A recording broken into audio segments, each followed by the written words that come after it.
বৰপেটাত অব্যাহত বালিৰ অবৈধ সৰবৰাহ সৰকাৰী নীতি নিয়মক ভৰিৰে মোহাৰি সৰবৰাহ কৰা হৈছে বালি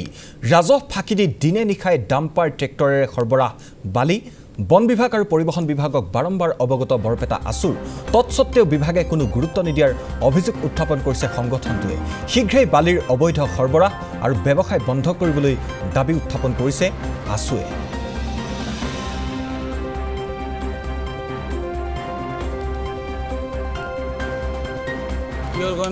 আমার তো 10 CM কে কাটাই আছে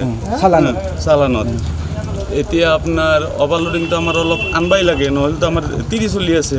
লেখা পড়া আছে আমার তো 30 চলি চাবা লাগবো না এই কারণে আমি অলপ আনছো ওভারলোড এতিয়া সেই কারণে ফরেস্টার মানুহ আহি কেনে গাড়ীবিলাক ৰখাই দিছে ছাত্ৰ সন্থাই আমাৰ গাড়ীবিলাক ৰখাই দিছে ফৰেস্টাৰ মানুহ আইছিল গুচি গেল কোনো দায়িত্ব নললাক গুচি গেল পলে এতিয়া মানুহবিলাক আছে না নাই বিচাৰি পোৱা নাই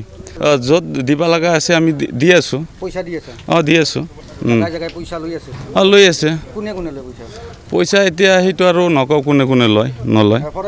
মোৰতে লৈ আছে আৰু পইচাবিলাক বৰপেটাৰ মাজেৰে যি আমাৰ ডাম্পাৰৰ যি দৰাত্মক মানে গতিবিধি আমি মানে বছৰ ধৰি লক্ষ্য কৰি আহিছোঁ কিন্তু যি মানে তাৰ পিছতো বন বিভাগ হওক বা মানে দ্বিতীয় অফিচৰ পৰাই হওক কোনো ধৰণৰ হস্তক্ষেপ আমি দেখিবলৈ আজিলৈকে পোৱা নাই মানে ভাল ধৰণে আমি দেখিবলৈ পাওঁ যে যি আমাৰ চালান আহে তাৰ 10 CM সেই থাকে আপোনাৰ শিলৰ যে সেই ৰিচিপ্ট থাকে সেই ৰিচিপ্টৰ সলনি 22 CM 25 CM এনেধৰণে মালসমূহ মানে আমি দেখিবলৈ পাইছোঁ বা আমি সেনেধৰণৰ গাড়ী আমি জব্দ কৰিছোঁ এই আমি যোৱাকালিও আমি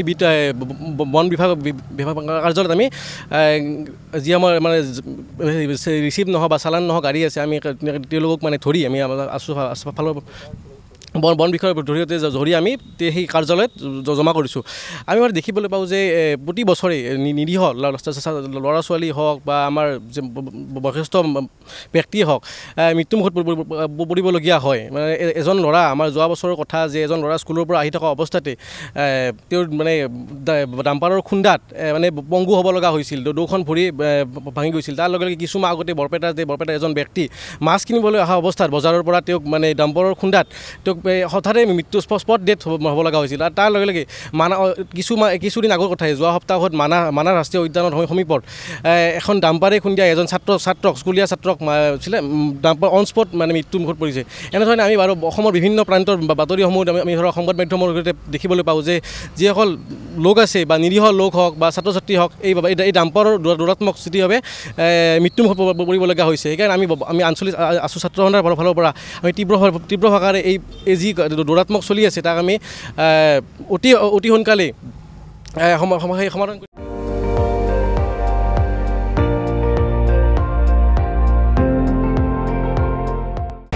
আপুনি চাই আছে ND24 সৰ্বশ্ৰেষ্ঠ নহয় সৰ্বোত্তমৰ দৌৰা